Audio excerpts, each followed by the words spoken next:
Hello and welcome to another Smaulgld live stream. Tonight is Good Friday evening, the 19th of April, 2019.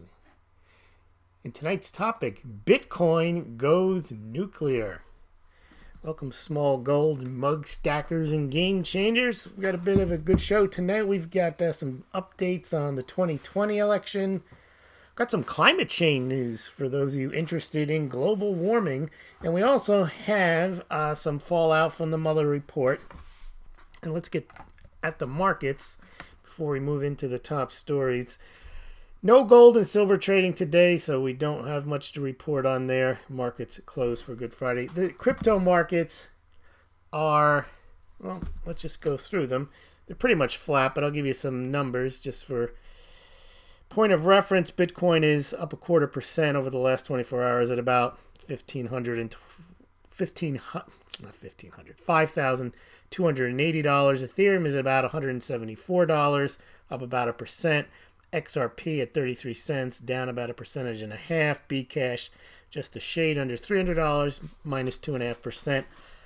Litecoin at 81.66, up a 1.5%. And let's just see if there's anything else here that big moves. Tezos is up 6% to $1.37. And any other big movers? BAT up 3% to 37 cents. And that's about it. There wasn't much of a movement today in the cryptocurrencies. But there's still a lot of news, and day to day, necessarily the news doesn't impact what's going on. But we've got some gold stories, so let's check out what's going on in gold today. There's news out that premiums in Asia are rising. Not significantly, though. In China, they appear to be up about $20 over the spot price, and in India, a couple of bucks, and Thailand, 60 cents a dollar. But saying Chinese premiums bounce to 2 years highs as price dips. So I guess even though the price on the paper price has dipped, there isn't necessarily the available physical, so they probably get to mark it up a bit there. And that might be a sign that if the demand continues on the physical side, you might get a boost in the price. Depends on how impactful the Chinese and Indian markets are. Now, the Chinese and Indian markets, forget the central banks. Everyone's always, central banks are buying gold. That is all I need to know. The central banks do not add significant gold volume. The volume of physical gold that has the impact on the markets are clearly Indian gold imports, which could top 800 to 900 tons a year. Chinese demand is similar. Those are where your big ticket items are. They're not at the central banks. All right, let's take a look now at, let's do the 2020 news. We've got Jeff Flake, if anyone remembers who he is. He used to be a senator from Arizona, and he is saying he's still a diehard never-Trumper, and he's going to support a Democrat in 2020. And he mentioned people like Amy Klobuchar and Cory Booker because of their ability to reach across the aisle. Not sure his endorsement is going to mean much to anybody. But speaking of, this is part of the Mueller report, but it's also part of, I don't know if it might be Moronica, but Mittens Romney is out there saying today that he is offended by, what was the exact words he used? Senator Mitt Romney says, "I have now read the redacted Mueller report and I offer my personal reaction. I am sickened at the extent and pervasiveness of dishonesty and misdirection by individuals in the highest office of the land, including the president." He goes on to say, "I am appalled." Okay, no point in reading this because, first of all, we might as well hit this now. This ties into what we were talking about last night. The Mueller report, since there are no indictments, there was no charges brought, a big mistake that it's something that Comey did in 2016. When you charge someone, and then you indict them and you lay out the reason you indict them. When you don't charge them, you don't lay out everything that you think they might have done wrong and then say, yeah, but we're not going to charge him. That's exactly what Comey did, and that's one of the reasons he got fired. He came out and he, on a news conference, which there was no need for, and went through chapter and verse everything Hillary Clinton had done wrong, and then he said, we're not going to do anything. Well, whether you like Hillary Clinton or not, what he did was he poisoned the well against her. He basically threw out everything that she had done, and so people form their own conclusions, and they say, well, she's clearly guilty. Look what she's done. Comey laid it all out. Similar to what the Mueller report did. That report should have been 4 pages long, 2 pages long, and just had the key conclusions. Instead, what they did was they showed 10 reasons why, if you wanted to, although we can't say, and we can't bring a case, Trump was guilty of obstruction of justice. 200 and some odd pages of that. And of course, if you don't bring the charges, the person cannot respond to the charges because they're not being charged. So it's thrown out there. In a sense, it's salacious information that isn't verified. It's just put out there for public consumption so people can get whatever bad impression that the authors of the report want to have. And of course, Mittens Romney takes a look at it and he says, I don't like the lies. I don't like it. And he takes it as if that is a document that has been litigated. It hasn't. That is just what the special counsel's team found and decided that's what they're going to report on. Now, going through it, and I'm not going to go into great detail here, there's a lot of stuff they left out necessarily. There might be mitigating factors. Perhaps some of the statements might be challenged, that maybe that person didn't say that or that was the right context. You don't know. So the report is written in a manner to make bold-faced assertions and never having to back them up. It's a very similar trick to what Mueller did. He indicted a Russian troll farm knowing that they would never be indicted. They would never see the light of day. They would never come to court. But he got the mileage out of it because he can show, let's see, I actually did something, Russians were involved, and I indicted them, but I can never prosecute them. Very similar to what he did here.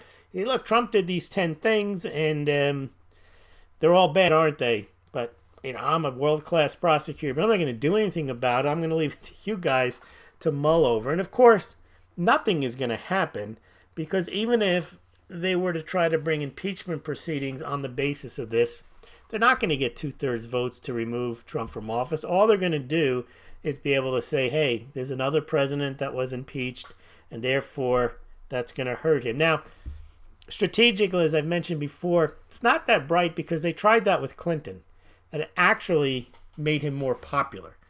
And they weren't able to remove him from office, yet they did bring the impeachment proceedings. So I'm not quite sure. I don't like the idea here. Now, Michael Goyer here is a Smaulgld subscriber. He's been on the show once before, too. He says, this is a pithy description of the Mueller report. It says, let it also be said that the assertions, that's the key word, made by Mueller are just that, assertions. Many are taking the report to be an adjudicated set of facts. No cross-examination or rebuttal has been made. Many findings here are clearly debatable. And yet you got Mittens Romney just spouting off that he doesn't like what's in there. It's lying. It's bad behavior. Well, if it's bad behavior, then it should be litigated as such. And that was Mueller's intention, not to litigate this, but to throw it into the court of public opinion and to give the Democrats in Congress some type of fodder to salivate over. And I respond to Michael, correct, assertions need to be stood behind and tested by bringing charges and litigating them. Absent that, it's nothing more than gossip. And in fact, it's more than just gossip. It is political grandstanding. I got a couple of more thoughts on that. Well, here's the Mittens Romney. Let me show you what Mittens was saying here. He decides of all the things that he can weigh in on, and he didn't weigh in on Hillary Clinton. He just weighs in here. I've now read the you can't really read it here off the screen. It'll be in the show notes tomorrow. You can read his little diatribe there. And then the worst part about it is, what's he going to do about it?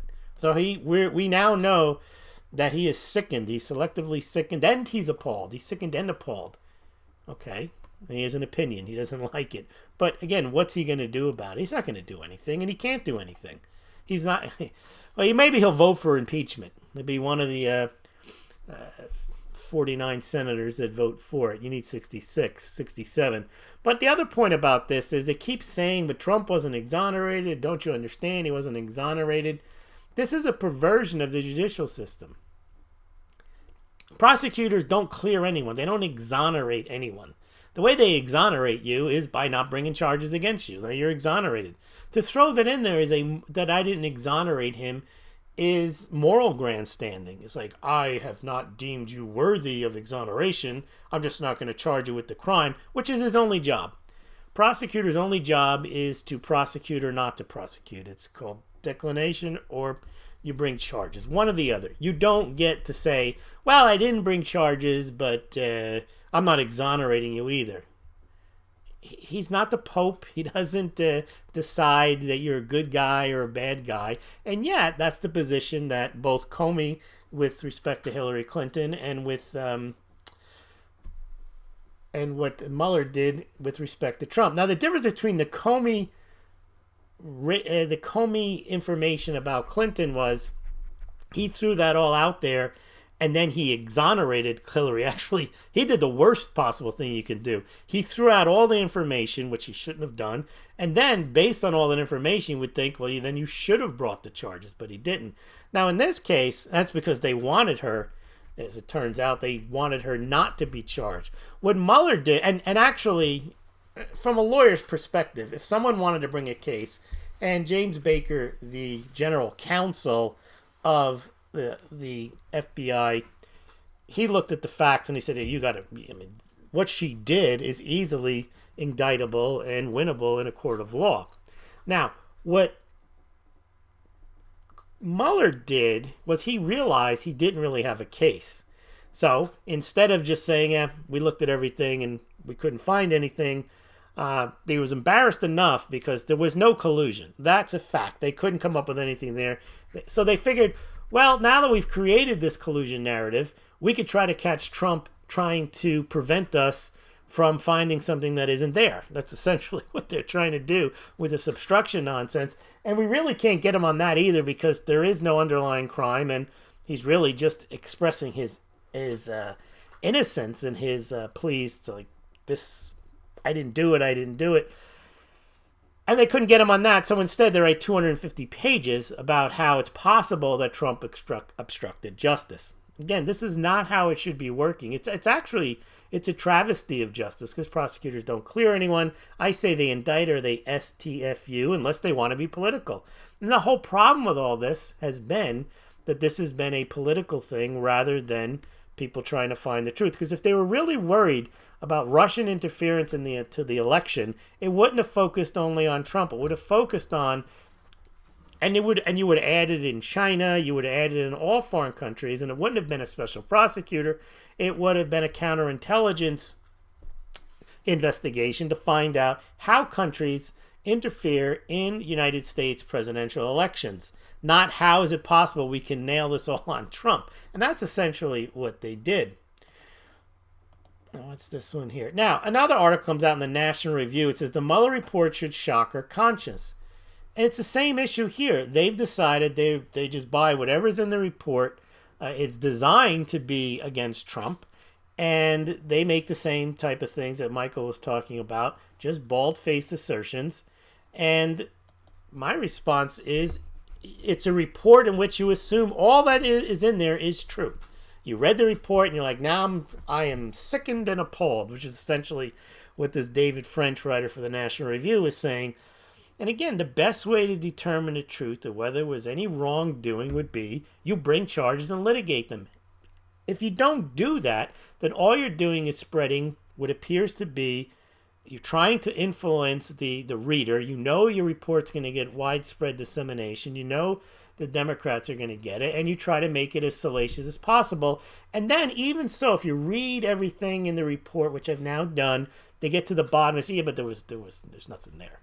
Okay, then why did you have to lay out everything? That's like someone is in a murder trial, and you mention how the person, you followed him, and he dressed up, and he had a knife with him, and he got in a car, and he had just had a huge fight, and then he drove 70 miles an hour.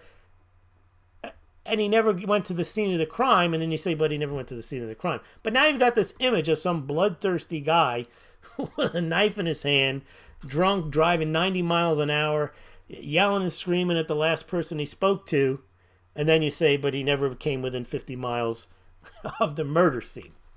And that's essentially what this report did, and it's astounding that people are reading it and they're becoming selectively sickened and appalled. And that's exactly what the report is designed to do. But if you're not going to bring the charges, the report then essentially is political gossip. It's not really, and it's designed to get people annoyed about what happened or what they allege happened, because there's no ability to, just like grand jury testimony, you don't have a lawyer with you and you can't rebut it. Now, apparently, Giuliani and Smaulgld, the attorneys for Trump, personal attorneys, are going to write their own 30 to 40 page rebuttal. But of course, that won't get the same attention that the Mueller report got. Yes, and I note here there are many more pages regarding obstruction than the supposed non-existent underlying crime of collusion with Russia. That's the main thing. You don't set up something as a crime and then say, well, it isn't there, but it's the same thing as getting people to lie rather than getting them under the underlying crime. It was exactly the same thing, whereas there was no apparently basis even for them to think there was Russian collusion, and yet they run through all that and knowing that they're trolling Trump. They're trolling him to obstruct justice. It's like in The Godfather with Sonny, the way they get him to go where they can shoot him is they know that if Sonny's brother-in-law beats up his sister, that he'll come running and to her defense or to go beat up Carlo. It's the same thing here. They know Trump is going to be furious and not keep his mouth shut when he finds out he's been accused of Russian collusion, which he knows he hasn't done, and they accuse him every day of it. So he goes on Twitter and he starts writing witch hunt and 19 angry Democrats. And I say, well, that's going to be one of the 10 reasons why there's some kind of collusion. But again, it's an attempt to make Trump look bad for crying innocence to a crime that never occurred, and then to paint him with the obstruction brush for doing so. This, in a sense, I believe, is abuse of prosecutorial power. Nothing in the report can be refuted, as there's no crime charge. So Mueller had 400 pages to fill with innuendo, and those looking to place the president in a bad light can simply liberally cite from it. Now, this is nothing for me. This is just my legal background. This has nothing to do with whether you're for or against Trump. But when people would hear this, they say, oh, you're defending Trump. I'm not defending Trump. I'm criticizing the legal system. It's exactly the same thing, a type of analysis that I do when I criticize silver pumper stores or gold pumper stores. I'm not being against gold or silver. I'm being against the pumping stories. It's the same here. This has nothing to do with whether I'm for or against Trump, but it has everything to do with being against this bastardization of the legal system. This is not how it's supposed to work. This idea that the prosecutor can have no crime and decide they're going to get you on obstruction or lying, it's just not how it's supposed to work. Now, what else do we have on this before we move on from this or anything else? Well, they've created this idea that he hasn't been exonerated. Now you have Adam Schiff. He's spouting the same concept. The Attorney General's actions would make the president above the law such he cannot commit the crime. They're all focused on the fact that he wasn't exonerated and that there's these 10 possible ways that he could have been found guilty of obstruction. But he wasn't. He wasn't indicted for that. Well, they're saying, well, now the Senate could. Well, the Senate could do it anytime they want. There's still no crime there. The rationale was that if a world-class prosecutor spends 2.5 years and can't say, yeah, I'd like to recommend an indictment here, and then the Attorney General and the Deputy Attorney General say no, but we might as well throw out there the 10 things we thought about and put it all out there, and then you get people like Schiff saying, well, he wasn't exonerated. So that is not the justice standard. You don't need to be exonerated from the crime. And you don't need, there's there's so much gratuitous language in the report saying things like, well, we can't say that if we had more information from these people that we couldn't get all the information we wanted, that we might not be able to find evidence of collusion. That's paraphrasing, but that's essentially what they've been saying, that they somehow can't say, even with collusion, they say, well, it's possible. It's just, if we had another 17 years, we might have found it if we had found somebody who might know something that we didn't know, or the whole thing is ridiculous. The idea of a prosecutor is to bring indictments, prosecute that indictment through the judicial process, and find defendants guilty or not guilty. It's not to sit back and say, well, I can't find anything, and why don't I just leave it up to the people who don't do this for a living, and why don't I not do my job correctly and say, someone else do it because this is all we found. That's, again, not how the system should work. All right, let's move on from that. Climate change, very interesting story here. This is something I already knew, but a study proved this. A lot of people think that if we go to electric cars, then we're going to eliminate the carbon emissions. Now, it's true, the electric car itself is not going to give off the carbon emissions. What they're failing to realize is that the carbon emissions are linked to the production of the batteries and then the energy that's required to create the electricity, which is, in many cases, coal. So, it says, according to this study, that electric vehicles emit 11 to 28% more than their diesel counterparts, because the mining and processing of lithium, cobalt, and manganese. Remember, there's no mining in the creation of hydropower for electricity, but there is when you have to mine coal and then you have to burn the coal. And so you also have additional mining for lithium, cobalt, and manganese to make the batteries. And that creates a lot of energy. And mining isn't just using sustainable energy. You got gas-powered drills and all types of energy involved in getting the lithium, cobalt, and manganese out. And there's a big battery, and you require a lot of that stuff to put into a Tesla car. So the point is, according to this study, you put all these factors together, a Tesla emits approximately 11 to 28% more when you put it all into the mix than just a standard diesel car. That's probably too complicated for some people to understand that want to believe that everything could be solved with wind power, solar, and electric cars. All right, let's see. Yeah, markets today. This was an interesting one I caught earlier this morning. All this China to crush the dollar, end of dollar hegemony, dollar collapse, and so on. Dollars' days are numbered. Well, the euro is taking a big beating. And I remember the euro, not the yuan. And this happens all the time here. It is the euro that is the biggest challenger to the dollar. It is not the yuan, it's not the yen, Japanese yen, it's not the Canadian dollar, it's not the Australian dollar, it's not the Swiss franc.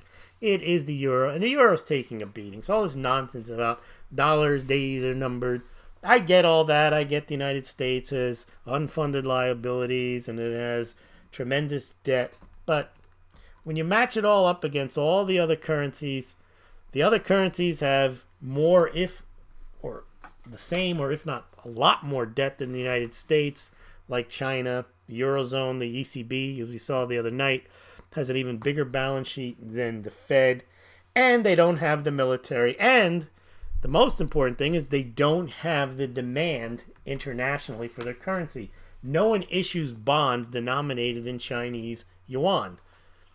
It's the dollar that runs the international system. Irrespective of the United States debt situation, the dollar is in demand.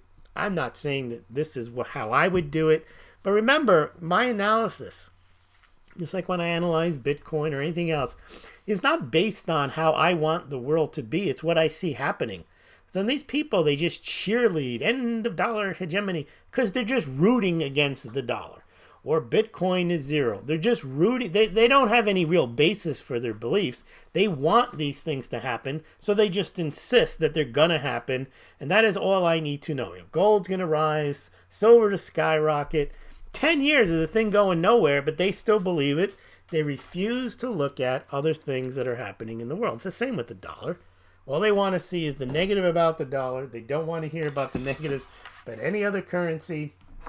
And they just want to insist dollar collapse, mathematical certainty, end of dollar hegemony, dollar collapse, end of the petrodollar. They never want to re-examine even what the petrodollar is, as we've done on many occasions here. All right, let's move on from that now and get into, we're going to find out why Bitcoin is going nuclear. And that's the purpose of tonight's show. That's the topic of tonight's show. So let's get into the crypto stories. An interesting note here, Litecoin hash rate, which is important for a cryptocurrency, is at an all-time high. Now, it's nowhere near the hash rate of Bitcoin or some other, but the importance of hash rate, it does secure the system, and it is moving up, and I suppose that's in anticipation of the halving, when the reward for Litecoin gets cut in half. Since the price has risen, there's some mining being thrown at Litecoin. All right, what else do we have here in the crypto space before we get into Bitcoin going nuclear?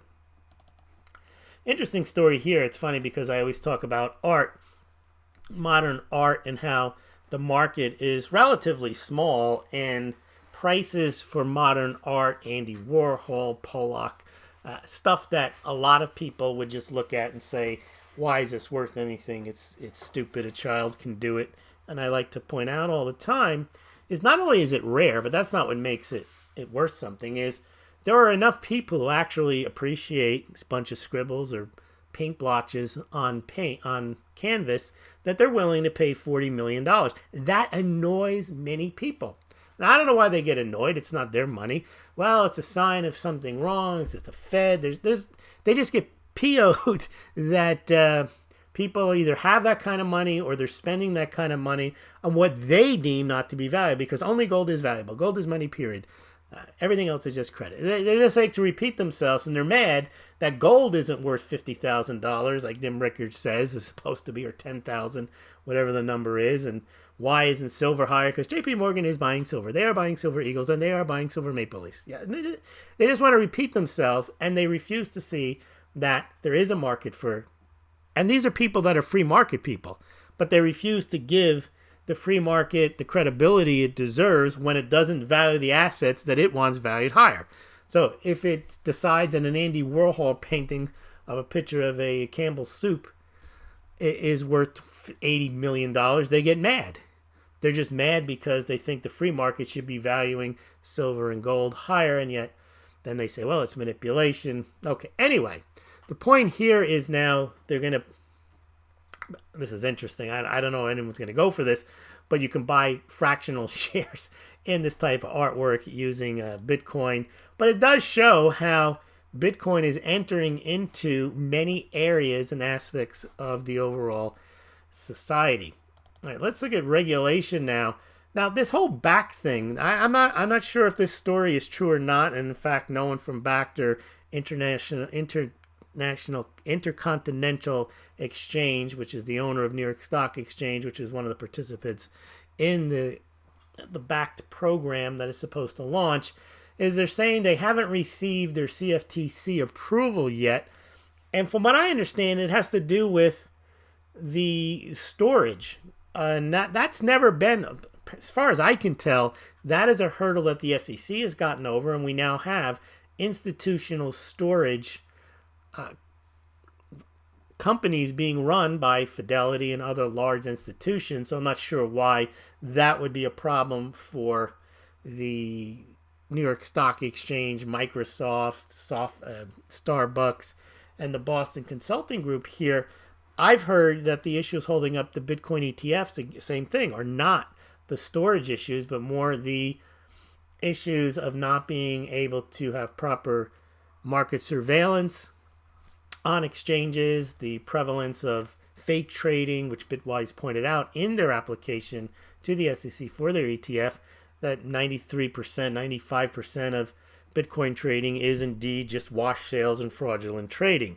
But in any event, the latest story now is that Bitcoin's, that this backed entity is not getting its approval because of storage, and that somehow they're going to try to get a bit license from New York, which I think there's about 10 or 11 bit licenses. I think Coinbase has one.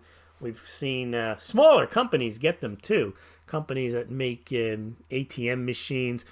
They're saying that the route that Bakkt might take in order to get CFTC approval because of this supposed issue with storage is to get a bit license. Now, I'm skeptical of this story. I think they're going to get a bit license not so they can get help for their CFTC application, but rather because if they want to do business in New York, they're going to have to get a bit license. So I'm going to call BS on this story, that they're not getting the bit license to help them get their CFTC approval. I think they're getting their bit license because it's a big market, New York, and they want to be there. But that's the story that's out there. And it's just like, there's the same type of monkey see, monkey do, echo chamber in crypto writing. One company writes the story about Bakkt and a bit license. Sources say no statement from Bakkt, but they say the story, and then everyone says that this is what's happening, and all of the crypto writers write about how Bakkt is going to get a bit license because of CFTC. Maybe, but there's really nothing to indicate that you can actually source that, because it's sources say, but no, they're unnamed sources, and you don't have an official statement from the company itself. Also, another big exchange, South Korea's Bithumb, reveals plans for U.S. and Japanese markets. So I think Coinbase is in 53 markets. Binance, the world's largest, is in dozens. These companies have now got first mover advantage, profitable in their own jurisdictions, are now moving outside. So this is going to create an issue for companies like Bakkt, companies like Fidelity, companies like TD Ameritrade and its ErisX platforms. The traditional Wall Street platforms, and Goldman Sachs with its ownership interest in Poloniex through Circle, they're going to fall behind as the ones that had their early mover advantage are now expanding their offerings. Now, there's a guy running for president. You might not know his name. His name is Andrew Yang. But he's just somebody. And one thing that's interesting about the support for cryptocurrencies for politicians is it doesn't all sit on the left or on the right or on the middle. I would probably call this guy left-wing. He's for universal basic income. But now he's against the owner's bit license, the New York City bit license.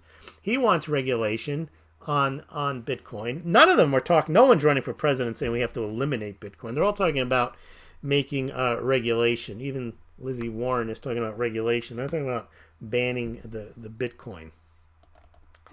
What else do we have before we get into Bitcoin goes nuclear? Bitcoin SV, is a minor exchange. We talked about this for the last couple of days. Craig Wright operates this Bitcoin SV, and he claims to be Satoshi Nakamoto. Some people say he's not. They've called him a fraud. He's suing them, and as a result of him suing people, a lot of exchanges, starting with Binance, decided they wanted to shut this kind of, quote, nonsense down. I think they called it BS. And Kraken followed. A number of exchanges have delisted Bitcoin SV. Now, investment. This is a no keys. Now, this is an important one. I always talk about how much money is being raised for all these crypto projects. This is only $4 million. But Samsung invested in this particular company. And I think it's an Israeli company called Zengo. And what they're doing is creating a way where, I don't want to get into the technical details, but the person can buy Bitcoin, not have their keys, not even understand private keys, not even need to know all that. They'll just be able to have the Bitcoin on their phone. Now, this is a mass adoption move here. One of the problems a lot of people have with cryptos is they have to figure out how they're going to store the paper wallets and vaulting and hardware wallets and not leaving them on exchanges and how to do that. And a lot of people just can't be bothered with that. That's why they want the Bitcoin ETFs. That's one reason. But for people who want to spend Bitcoin and Litecoin, having an ETF that's a way of investing, but you can't spend it that way.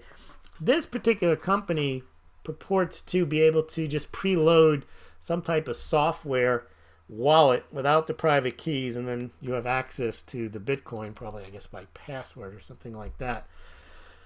All right. Anything else? Yeah, there's a lot of stories, as we've been talking about lately. You know, the Bitcoin price has gone from 3,400 to 5,500. So the whole thing now is it's game over and game on and to the moon again. And you're getting these stories. Key Bitcoin indicators rage bullish as crypto gains 40 billion a month. It has been an impressive game, but then the question is it just a dead cat bounce? Is it a bear market rally? Who knows? But that doesn't stop the projections. You still got McAfee out there saying $1 million by end of next year. Now this guy Tur de Meester, he put out a report for this company, but saying now is a good time to buy. Institutions are buying, undervalued phase, and they're just predicting big deals here. This is buy Bitcoin here. It's a good time to buy Bitcoin again. I mean, for people that have been in Bitcoin for 9 years, they always say it's a good time to buy. But anyway, I haven't read the report. But one interesting thing in the report that I noted, and again, I didn't read it, was just in this Tur de Meester. I think he's Dutch or from the Netherlands. Bitcoin and heavy accumulation. But if you can't read it there, I'll put a link in tomorrow's show notes. But it's saying research indicate Bitcoin hodlers near break even, which indicates that a lot of people who bought Bitcoin over the last few years, a lot of them bought in 2017 during the run-up, but not everyone bought at 20,000 and not everyone bought at 1,000. There was somewhere in between, and he's saying that their research indicates, and they can do this by going on the blockchain. You can mine the blockchain. It's all transparent. You just have to know what you're doing. And they can figure out when most people purchase. And he's saying that right now, a lot of Bitcoin hodlers, or the bulk of them, are near break even.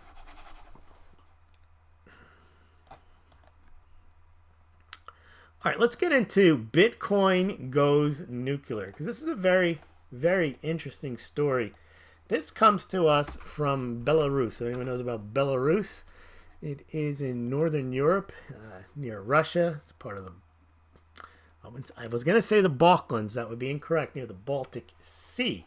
Now, what's going on with this story, very, very interessant, très intéressant, is that Belarus could get a nuclear-powered Bitcoin mining center. President of Belarus reportedly plans to establish a mining farm adjacent to the country's nuclear power plant.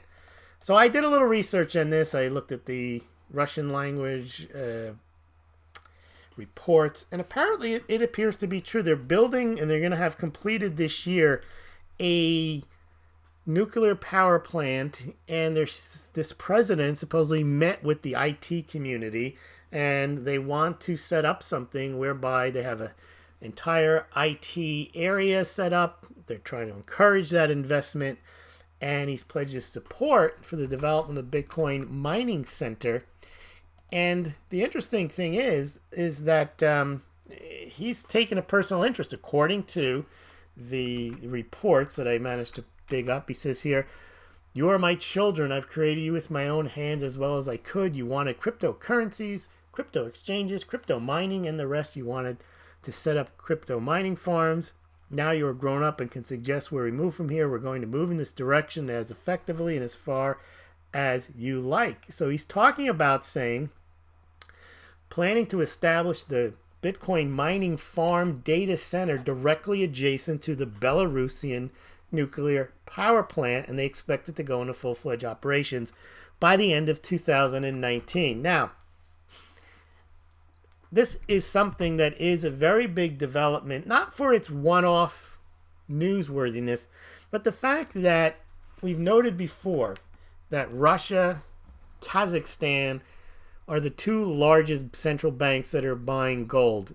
And a lot of people just want to believe central banks are buying gold. That is all I need to know. They are preparing for what is coming. They are de-dollarizing. Well, maybe Russia is, but doesn't take a genius to figure that out. They've been on sanctions for the last 4 years. But when countries have natural resources like gold in their backyard, and you have a crappy currency like the Kazakhstan tenge or whatever it's called, and you now are mining 5 times the amount of gold that you used to mine because you've decided to invest in your mining sector. So Kazakhstan 10 years ago mined about 10 tons of gold a year. Now they mine 80. Well, it's somewhat of a, quote, no-brainer to then add that gold to your country's balance sheet. If you've got natural resources and you don't have much else in the way of an economy, it makes total sense to basically print money. I mean, that's what you're doing. You're printing an asset. Well, it's the same thing with countries like Iceland or any other country that has access to energy and you can produce Bitcoin. A lot of people say, oh, it's not the same thing. Bitcoin's not gold. Yeah, okay, fine. That's not the point. The point is Bitcoin's been around long enough that it is worth $5,200, $5,300 per Bitcoin. And people keep harping on the fact that it was 20,000. Well, 2 years ago, it was 2,000. So the point is that countries, especially smaller countries, where it's significant to Kazakhstan to add 50 tons of gold to reserves. By doing so, half of the reserves now are in gold. If they had been holding on to tenge or whatever it is, that thing loses 20-30% a year versus gold. So it makes sense if a small country wants to attract investment, wants to grow, and maybe even directly impact their finances. Well, Kazakhstan's a great example of exploiting their natural resources. You not only create jobs through mining, but you also get gold probably for a lower price than you would if you had to import. It wouldn't make sense just to import gold, but if they have it, they can add it to their balance sheet. They can shore up their reserves. Makes sense. Similarly, that's why there's a lot of Bitcoin mining in Venezuela. That's the one thing they have that's cheap. They've got cheap electricity. They can use it. And if Belarus is going to develop a nuclear power plant anyway, and if there's some excess energy they can use to mine Bitcoin, then they might as well. So I would expect to see this to happen. Now, I would imagine certain northern African countries or other countries that are in deserts, maybe they decide they can do some solar power plants where they can also mine cryptocurrencies. So I expect this to be a trend because and you'll see it start, and that's why China mines them as well. They have cheap electricity. But the smaller countries, just like it's the smaller states in the U.S. that are the most innovative when it comes to new technologies, they want to get an advantage. So that's why Wyoming has all these crypto laws that are very favorable. They allow it to be called money. It's considered property. And what they're trying to do is attract investment. It's just the same reason why Malta, small island, part of the European Union, is leading in crypto development. That's why it's called, I think it's called Blockchain Island. Now, France is also up there as well, and they're trying to make sure they maintain their competitiveness. In any event, this is what I see going on. Let's see what you guys think about Bitcoin going nuclear, and what else you think about the Mueller report and anything else that may be on your mind. Let me put up, by the way, if you haven't got your second mug or your first Smaulgld mug, now's a good time to do it. You can do it through the Smaulgld site. So I'm going to leave you, just go to smaulgld.com. You get all your buying opportunities there. And also, if you want to support Smaulgld by check or sending items of value in the mail to Smaulgld LLC, P.O. Box 714, Dover, New Hampshire 03820. I'm also looking to get Subscribe Star patrons, as well as patrons if you're using Patreon, or you can donate a small amount each month. I do appreciate those who are currently doing that. You can make a one-time donation via PayPal, Or you can make donations via Bitcoin, Litecoin, or even Ethereum. Right now you can do it. You can just hold up your phone and you can donate via those QR codes. So thank you very much for all the support that you guys do provide to the channel. And let me show you. Let's see what we got. All right, let's get over there. Now, I'm going to pull this down, and done. All right. Let's see. Also, if you're interested in gold or silver, again, it's not investment advice to buy gold or silver, but you can do so.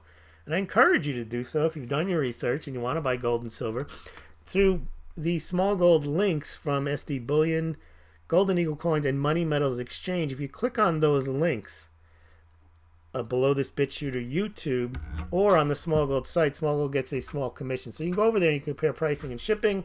And if you do buy, and you pay no more, no less than if you went there directly, Smaulgld gets a small commission. And I do appreciate there's been lots of people buying their precious metals through those links. And it just requires you to be mindful if you're going to make a precious metal purchase to go to the Smaulgld site first and then click through those links. All right, we got the normal Friday night crowd here. Ann, Pablo, all right, Fiona, Philip, they're all here. All right. Remember, if you want me to comment on your comment, you need to put Smaulgld, SMAULGLD. It's hard for me to hit every comment. I know sometimes you guys are making interesting points to each other, but I can't do that. Pablo, you lost 20 viewers when you went offline. I had to refresh. Yeah, I don't know what happened. I mean, I can make a big story about how YouTube's trying to crush me and everybody has to send money. I saw this guy Sticks and Hammer. He actually, he broke his laptop. So he goes online, does a GoFundMe account and says, I need money. I don't have money right now. I got a goal of like $3,500. He got like $4,200 in an hour. Unbelievable. I don't have the audacity to just start asking people for money.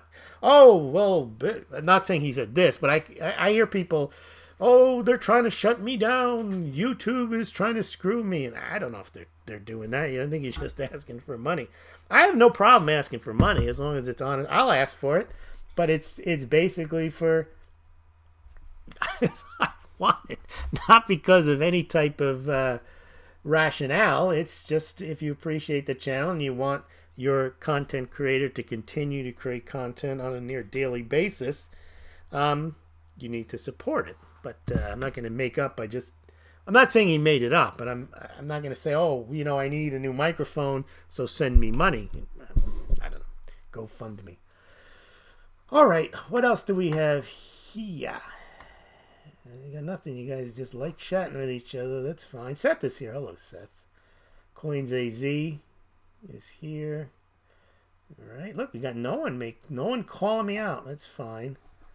Let's see. Someone is a good analyst. All right, Philip, who do you guys think the Dems will throw out there? Bernie Lewis will have a field day. Yeah, if Bernie Sanders actually gets the nomination, and the 1% in this country are going to learn that their days are numbered, just like the US dollar, because we're going to make sure that the millionaires and the billionaires and the people that write the books are not going to be able to have all the advantages that have been given to them by this system.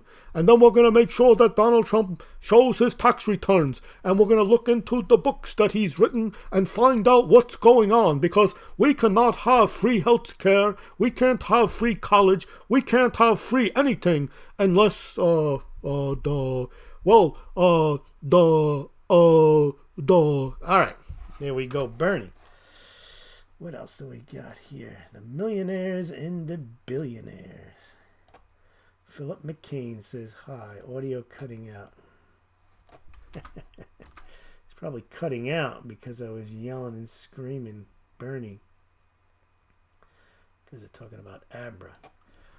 Audio cutting out. All right. Well, I don't know if you heard that little Bernie rant there. Let me know if you did. Otherwise, I'll try to do it again if you didn't hear it. You said the audio was cutting out.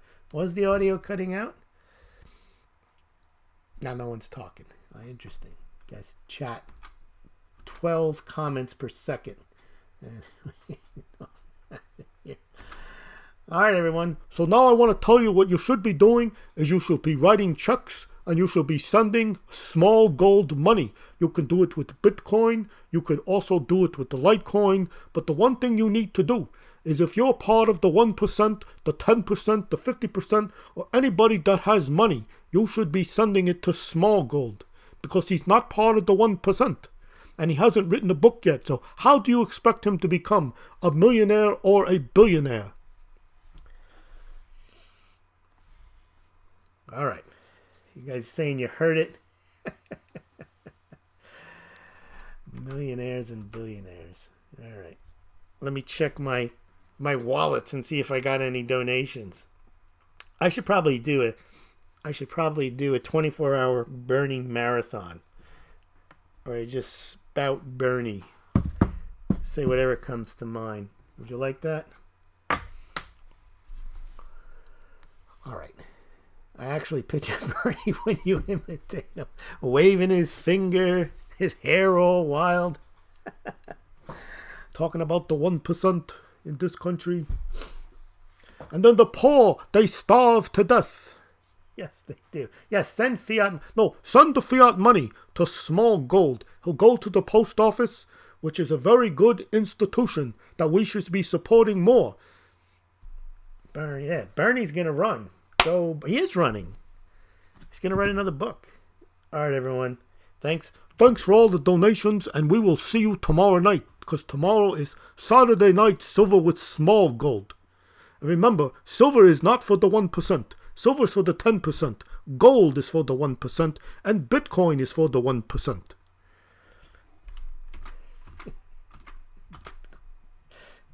All right, I'm going to give you a countdown unless I see my name in the chat. I'm getting off. 10, 9, 8, 7, 6, 5, 4, 3, 2, 1%. Oh, I got a comment. Smaulgld, who's the next guest you want to invite? I still have to get Crypto Shrugged author. I had promised him I'd have him on. If anybody in the chat, if you want to come on to Smaulgld and you want to chat, we can do that as well. I like to have people who don't have other channels. I don't mind having people have channels, but I like people who really want to say something that don't have the opportunity to do so. So, all right. If you want to come on, Fiona, that is an invitation. Ann, Pablo, Chuck, Plastic Coins, Philip, anyone, let me know. The 1% in this country got all the wealth. They got the wealth. They got the wealth.